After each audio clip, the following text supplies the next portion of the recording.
Hello friends, स्वागत है आपका इंग्लिश की दुनिया में। आज का हमारा सेकंड फॉर्मेशन है it's no use. It's no use को हम इट इज़ नो यूज़ भी कह सकते हैं। ठीक है, इट इज़ नो यूज़ भी कह सकते हैं या फिर इसको हम एक साथ मिलाकर पढ़ सकते हैं, इट्स नो यूज़। इस प्रकार का जो फॉर्मेशन होता है सेंटेंसेस का, ये किस प्रकार के रोज के वाक्यों को बोलने के लिए प्रयोग किया जाता है, वो इस वीडियो लेक्चर के अंदर हम समझेंगे कि किस प्रकार के वाक्य होते हैं जिनका इंग्लिश बनाते समय हमें इट्स नो यूज़ फॉर्मेशन का यूज़ करना होगा। तो हम सेंटेंस के मीडियम से या एग्जाम्पल के मीडियम से इसको समझेंगे कि कौन कौन से सेंटेंसेस में हमें इट्स नो यूज़ का यूज़ करना है। वैसे इसका मीन्स होता है कोई फ़ायदा नहीं है। क्या? कोई फ़ायदा नहीं है मीन्स किसी भी काम को करने में जब कोई फ़ायदा नहीं होता है तब हम इट्स नो यूज़ का यूज़ करते हैं, इट्स नो यूज़ का प्रयोग करते हैं। जैसे एग्जाम्पल के लिए, हम दोनों के बीच में बहस हो रही है, दो लोग हैं, दो लोगों के बीच में बहस हो रही है, तो मैंने बोला तुमसे बात करके कोई फ़ायदा नहीं है, तुमसे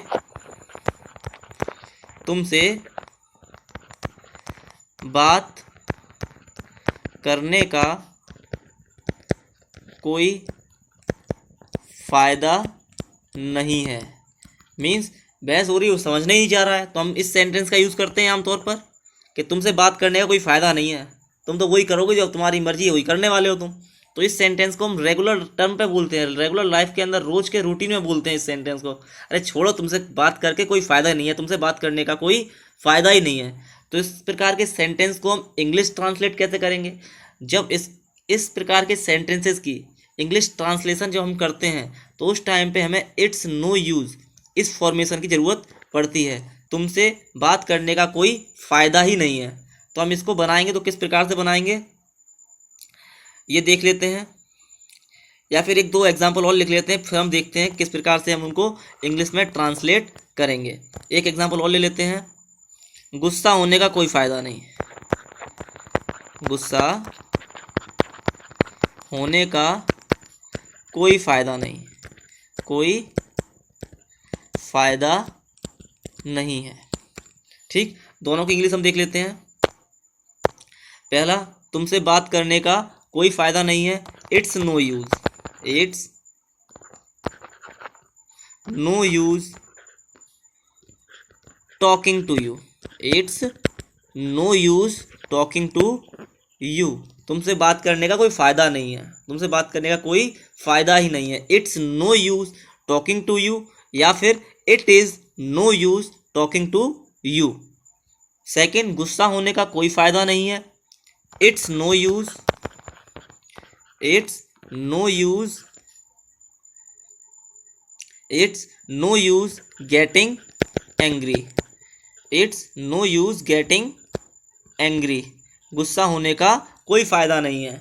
ये वाला सेंटेंस भी आप लोगों में से ज़्यादातर मोस्टली लोगों ने अपने लाइफ में कईयों बार बोला होगा। गुस्सा होने का कोई फ़ायदा नहीं है। लड़ाई होती है दो दोस्तों के बीच में, बेटा हो ले गुस्सा, कोई फ़ायदा तो है नहीं गुस्सा होने का, बोलते हैं आमतौर पे।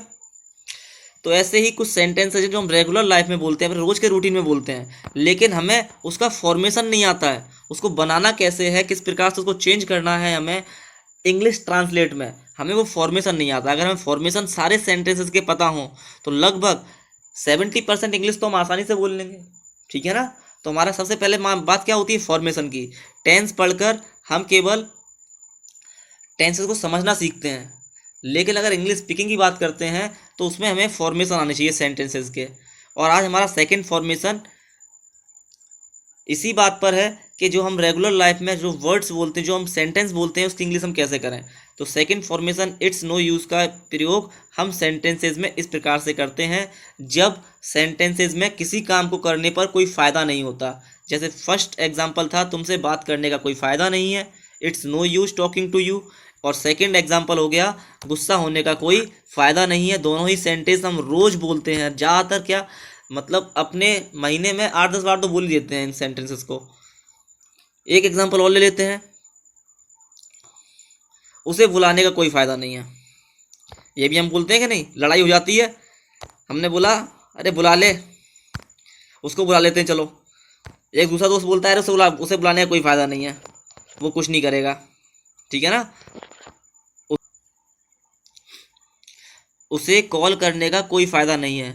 आप सभी ने देखा होगा इस सेंटेंस को भी हम अपने रोज के रूटीन में बोलते हैं। उसे कॉल करने का कोई फ़ायदा नहीं है, लगभग। रोज के रूटीन का मतलब है ज़्यादातर बोला जाने वाला। रोज का रूटीन क्या होता है? रोज का मतलब ये थोड़ी ना कि आज बोला, कल बोला, परसों बोला, तीसरे दिन बोला, चौथे दिन बोला, यानी वीकेंड पे सातों के सातों दिन बोला, 24 घंटे बोल रहे हैं।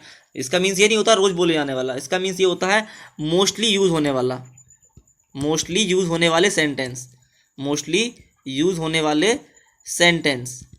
अब मैं बोल रहा हूँ रोज यूज होने वाले, तो इसका मतलब ये नहीं है कि सर रोज रोज कहाँ होता है, या आप सब यही तो बोलेंगे रोज रोज कहाँ होता है। रोज रोज का मतलब ये नहीं है कि रोज रोज हो रहा है, मोस्टली यूजेबल सेंटेंसेस, ठीक है। उसे कॉल करने का कोई फायदा नहीं है, तो इसका क्या बनेगा? इसका बन जाएगा आपका it's no use, it's no use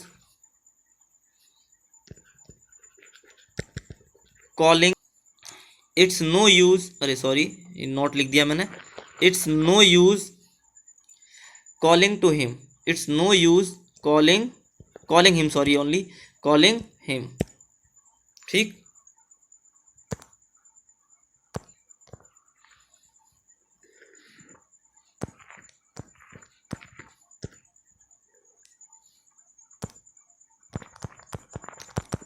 it's no use